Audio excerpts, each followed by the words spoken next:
The heavy wooden beam slammed against the barn door, echoing through Lily's chest like a death sentence.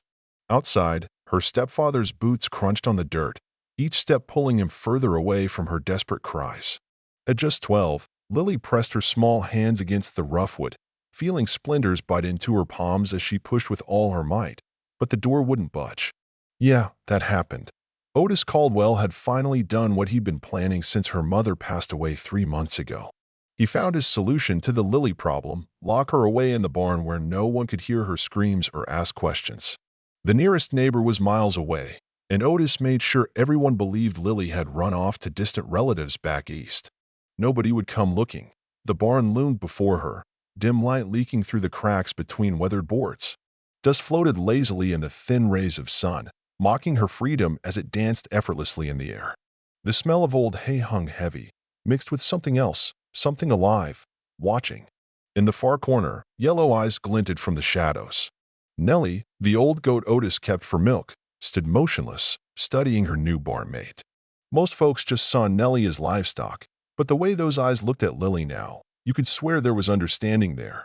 Hunger twisted in Lily's stomach. Otis hadn't fed her in 2 days, claiming she needed to earn her keep, but now she realized it was all about making her weak, making her disappear. The shadows stretched as the day wore on, and screaming wouldn't save her. No one was coming. No one even knew she was here. She sank against the barn wall, pulling her knees tight, trying to make herself small. Then Nellie moved. The goat stepped forward deliberately, hooves clicking softly on the wooden floor. Instead of ignoring Lily, like she had before, Nellie came right up and lay down beside her, not just nearby, but close enough that Lily could feel the warmth radiating off her body. It was a small gesture, but it meant something. Protective, almost like a promise. But then Nellie did something that changed everything. She got up and walked over to a corner Lily had never noticed, scraping away at the floor with her hooves like she was digging for something. This wasn't just a goat being a goat. This was deliberate. Curious, Lily crawled closer. Underneath the loose floorboard, Nellie pulled aside a bundle wrapped in cloth. Inside were 3 pieces of hardtack bread and a small tin of water. Food, hidden here all along. There was a note wrapped around the tin, written in a neat woman's handwriting.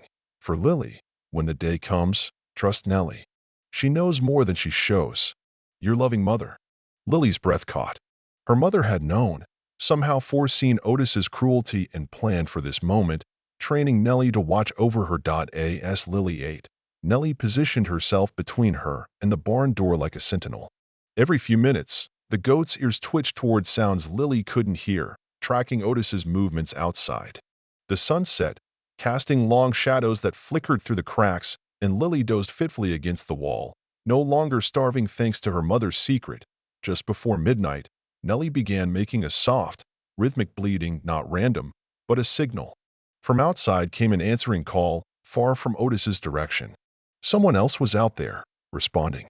That's when Lily realized the note hadn't told the whole story. Nellie wasn't just a guardian, she was part of a bigger plan. And whoever was outside was about to prove it. The barn door creaked, the heavy beam shifting with practiced silence. A figure slipped inside, an elderly woman with silver hair tied tight, moving with quiet confidence. Hush now, child, she whispered, kneeling beside Lily. I'm Mercy Whitmore. Your mother and I made arrangements long before she died. Lily's questions hung in the air, but Mercy pressed a finger to her lips and gestured toward Nellie, who now watched the door intently, alert for Otis. Your mother knew what kind of man she'd married, Mercy said softly. She came to me 6 months before she died, begging me to watch over you. She trained Nellie herself, signals, hiding spots, escape routes. This goat isn't just smart. She's your lifeline. Mercy pulled out a satchel. There's enough here to get you to my sister's place, 2 towns over. She's expecting you, with papers making you her ward. Otis will never find you there. But then Nellie's ears pinned back sharply. From the main house came heavy footsteps. Otis was coming to check. He's early, Mercy whispered, face pale. We need to move now. The barn sat exposed, with no cover between it and the tree line. Running now meant getting caught. Trapped in a rescue plan months in the making, they faced a terrifying choice. That's when Nellie did the unthinkable. She pawed urgently at the loose floorboard. Not the food stash this time, but something deeper. Mercy's eyes widened. The tunnel, She breathed. Lily's mother hadn't just hidden food or arranged a rescue. She'd built an underground escape, guarded carefully by Nellie all along. Frantically, Mercy and Lily moved the boards, revealing a narrow tunnel dropping into darkness, just wide enough to crawl through. Otis's footsteps grew louder, the crunch of dried grass sharp in the night air. "You first," Mercy urged. "Crawl straight through. It comes out by the creek near the old oak tree." But as Lily lowered herself into the tunnel, she looked back. Nellie wasn't following. The goat stood firm by the barn door, placing herself between Otis and the entrance. "We can't leave her," Lily said, climbing back up, panic rising. Mercy grasped her arm firmly. "Child, Nellie's known this was the plan all along. She's been protecting you for months. Don't make her sacrifice meaningless." The barn door rattled as Otis reached for the beam. Lily met Nellie's gaze. Those yellow eyes said goodbye, and something else. Determination. Lily dropped into the tunnel just as the door swung open. Above, Otis's angry voice filled the barn. "What the hell? Where is she?" Mercy followed, replacing the floorboards behind them. The tunnel plunged them into darkness, but sounds from above came through loud and clear. Otis searched frantically, stomping the floor. Then came the sound that froze Lily's blood. Nellie's bleeding in pain, no longer a signal, but real distress. Otis's voice cracked with rage. "You stupid animal! Where did she go? What did you do?" Lily wanted to turn back, but Mercy's hand held her steady, pushing her forward through the tunnel.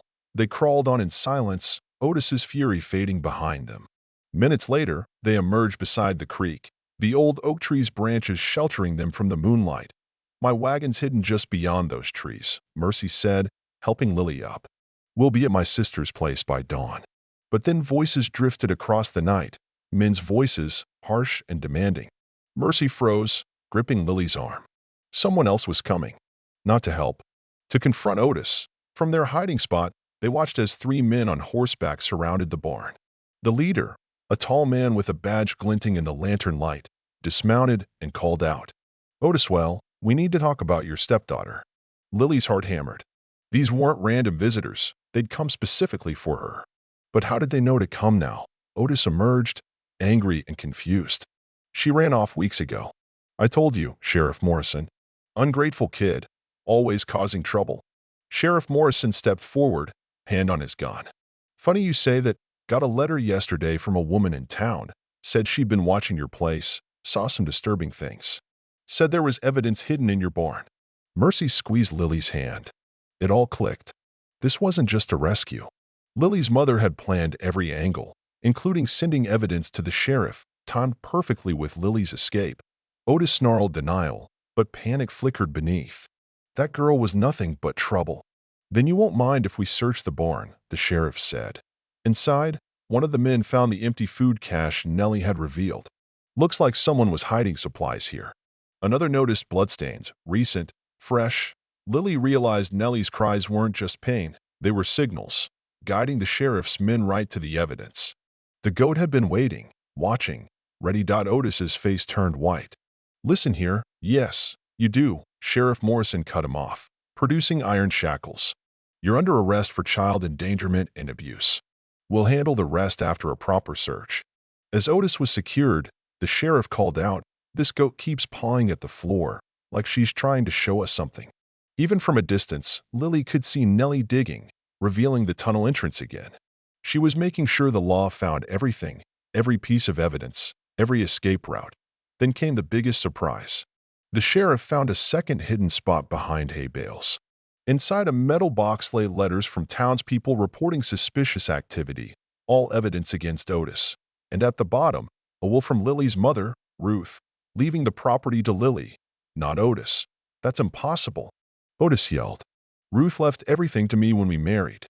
But the will, dated just 2 months before Ruth died, said otherwise. She suspected Otis married her for the land. The truth came crashing down. Ruth hadn't just planned Lily's rescue, she'd gathered evidence of Otis's true nature, lining up witnesses who had been silent until now. Then the sheriff held up the most chilling document, a letter from Ruth to the sheriff's office, accusing Otis of slowly poisoning her to gain her property faster. The room went silent. Even Otis stopped struggling, color draining from his face. "She knew," one deputy whispered. "She